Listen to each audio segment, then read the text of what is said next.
Saradha KP கிட்ட எல்லா விஷயம் சொல்றாங்க. அதாவது இந்த அபூர்வா வந்து மிரட்டிட்டு போன விஷயம் சொன்ன உடனே கேபி நான் பாத்துக்கிறேன், நீ நிம்மதியா இருன்னு சொல்லிட்டு வீட்டுக்கு போய் அபூர்வா கிட்ட கேக்குறாரு.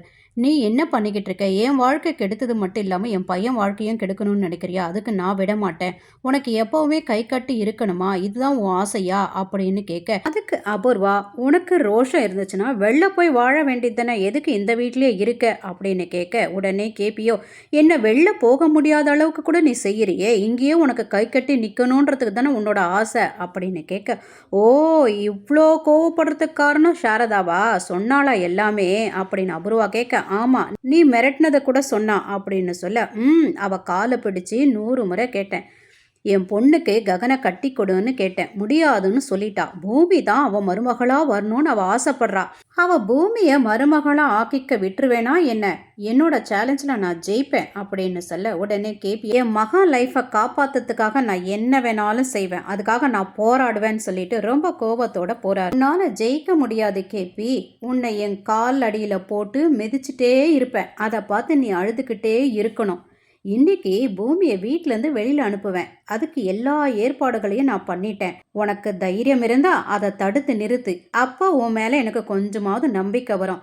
கேபினா ஒன்றுக்கு உதவாதவன்னு தான் அர்த்தம், போ போ அப்படின்னு கோவமாக போனவரை சீண்டி விடுறா. கேபிக்கு பயங்கர ஷாக்கு. அதே கோவத்தோட போறாரு சரத்சந்திராவை பார்க்க. சரத்சந்திரா ரொம்ப டென்ஷனோட உட்காந்துருக்காங்க பூமியோட ஃபோனுக்காக எதிர்பார்த்துட்டு. அந்த நேரம் சரத்சந்திரா கேபியை பார்த்து, வா கேபி, பூமி என்னை எப்படி ஏமாத்திருக்கா பார்த்தியா? இப்படி இவ ஏமாத்துவான்னு நான் நினைக்கவே இல்லை அப்படின்னு சொல்ல, உடனே கேபியோ, யாரு சொன்னா பூமி உங்களை ஏமாத்துனதா அப்படின்னு கேட்க, அபூர்வா தான் சொன்னா.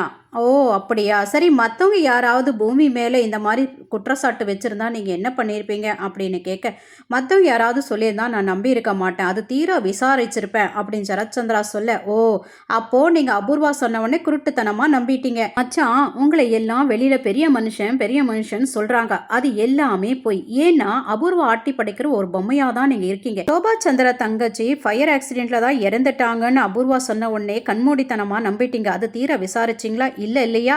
இப்போயாவது உங்கள் கண்ணை திறங்க அப்படின்னு கோவமாக சொல்ல, சரத்சந்திராவுக்கு கோவம் வந்து பலான்னு கன்னத்தில் ஒரு அறை விடுறாங்க. கேபி, உன்னை இதோட விடுறேன், 2 கோடி நீ திருடிட்டு தான் அபூர்வா சொன்னா, அன்னிலேருந்து உனக்கு அபூர்வா மேலே கோவம், அதுக்காக தான் இப்படி அபூர்வா மேலே பழிய போட்டுட்ருக்க, என் கண்ணு முன்னாடி இருக்காத நீ போ அப்படின்னு சொல்கிறாரு. ஒன்றும் செய்ய முடியாமல் செர்ரி, மீரா, அப்புறம் கேபியோட அம்மா அழுகையோடு நிற்கிறாங்க. கேபி ரொம்ப அவமானத்தோட வெளியில் போயிடுறாரு.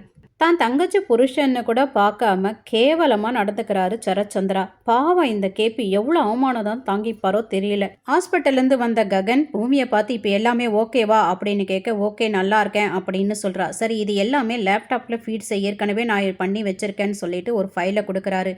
பூமி அதை பண்ணுறதுக்காக போகும்போது அவளோட மொபைலில் நிறைய கால்ஸ், சரத்சந்திரா பண்ண மிஸ்டு கால்ஸை பார்த்து, எதுக்காக அப்பா பண்ணியிருப்பாரு, சரி நம்ம எதுக்கும் மாமாவுக்கு ஃபோன் பண்ணி பார்க்கலாம்னு சொல்லிட்டு கேபிக்கு ஃபோன் பண்ணால் கேபியோட ஃபோன் ரீச் ஆகலை. உடனே சரத்சந்திராவுக்கு ஃபோன் பண்ணுறா. நீ சீக்கிரமா உங்ககிட்ட பேசணும் அப்படின்னு கோவமாக சொல்கிறத கேட்டுட்டு, ஐயோயோ என்ன ஆச்சோன்னு பரபரப்போட ககன் கிட்ட வந்து, எனக்கு பர்மிஷன் வேணும், நான் வீட்டுக்கு போகணும், என் அப்பா கூப்பிட்றாரு அப்படின்னோடனே, உனக்கு பர்மிஷன்லாம் தர முடியாது அப்படின்னு ககன் கோவமாக சொல்ல, உங்கள் பர்மிஷனுக்காக வெயிட் பண்ணுற நிலையில் நான் இப்போ இல்லைன்னு சொல்லிட்டு அங்கேருந்து ஓடுறா. பூமி அப்படி போன உடனே செர்ரி ரொம்ப கோவமோட ககனோட ஆஃபீஸ்க்கு வராரு. வந்த உடனே சேரை கீழே தள்ளுறாரு கோவத்தோட. என்னடா ஆச்சு அப்படின்னு கேட்க, அந்த சரத்சந்திரா நம்ம அப்பாவை அடிச்சிட்டானே அப்படின்னு சொன்ன உடனே கோவத்தோட அப்படியே எந்திரிக்கிறாரு. எந்திரிச்சு கையில் பேப்பர் வெயிட் வச்சிருக்காரு. கோவத்தோட அந்த பேப்பர் வெயிட்டை தூள் ஆக்கிடுறாரு. என்னென்ன இப்போ கூட நீ அமைதியாக இருக்க, உனக்கு ரோஷமே வரலையா? சரி, இந்த முறை நானே அந்த ஆளை பார்த்துக்கிறேன்னு அங்கேருந்து கோவமாக போயிடுறான் செர்ரி. ஹாலில் எல்லாரும் டென்ஷனாக நின்றுட்டு இருக்கிறத பார்த்த நக்ஷத்ரா, என்ன ஆச்சு அப்படின்னு மருதானி கிட்ட கேட்க, நடந்ததெல்லாம் சொல்கிறாங்க. பூமிக்காக வெயிட் பண்ணிட்டு இருக்காங்க அப்படின்னு சொல்ல, பூமியும் அந்த நேரத்தில் வந்து சேர்ற. என்ன ஆச்சுப்பா அப்படின்னு கேட்க, நீ எங்கேருந்து வர அப்படின்னு சரத்சந்திரா கோவமாக கேட்க, நான் டான்ஸ் கிளாஸ்லேருந்து தான்ப்பா வரேன் அப்படின்னு சொல்ல, நீ ககன் ஆஃபீஸ்லேருந்து வர்றதா அபூர்வா சொல்கிறா, நிஜமா அப்படின்னு கேட்க, நீங்கள் ஃபோன்லேயே கேட்டிருந்தா நான் லொக்கேஷன் ஷேர் பண்ணியிருப்பேன்ப்பா, அப்படி இல்லைன்னா நீங்களே நேரில் வந்து பார்த்துருக்கலாமேப்பா, இவங்க சொல்கிறதுல ஏன்பா நம்புறீங்க அப்படின்னு பிளேட்டை மாற்றிடுறா பூமி. ஓ அப்படியா, அப்போ அந்த டான்ஸ் சென்டர் இருக்கு இல்லையா, அதனோட ஃபோன் நம்பர் கொடு, நாங்கள் ஃபோன் பண்ணி கன்ஃபார்ம் பண்ணிக்கிறோம் அப்படின்னு அபூர்வா சொல்ல, பூமி டயல் பண்ணி கொடுக்குறா.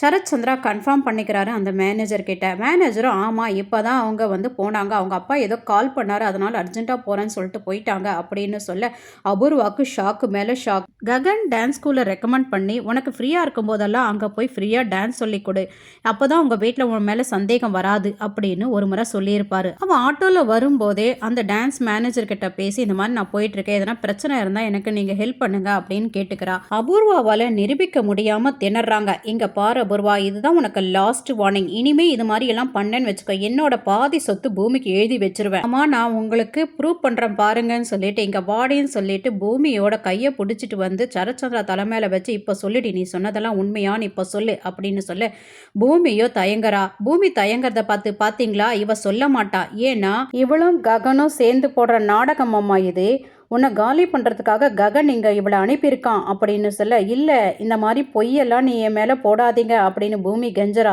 அப்படின்னா சத்தியம் பண்ணுடி அப்படின்னு சொல்ல பூமி தயங்குறத பார்த்துட்டு அபூர்வா சொல்கிறா, உன் மேலே கூட பொய் சத்தியம் செய்வாமாமா, நான் விட்டுருவேனா, ககன் மேலே சத்தியம் பண்ணுடின்னு நான் கேட்பேன், ஆனால் இவ பண்ண மாட்டா, ஏன்னா இவ தான் ககனை லவ் பண்ணுறாளே அப்படின்னு சொல்ல சரத்சந்திராவுக்கு ஷாக்.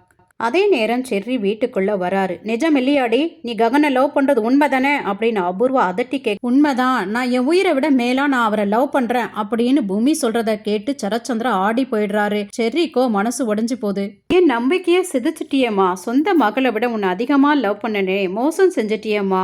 அழுதுகிட்டே சரத்சந்திரா திரும்பவும் கேட்குறாரு, அவனை மறந்துடுமா, என் கூட வாமா அப்படின்னு கையை பிடிச்சி இழுக்க பூமி வரல, அப்படியே நிற்கிறா.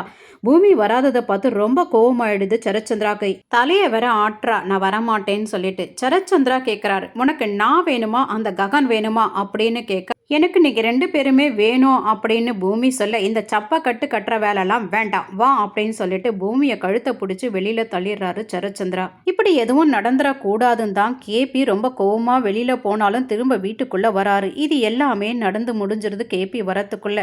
கேபியால ஒண்ணுமே பண்ண முடியல, அமைதியா நிக்கிறாரு.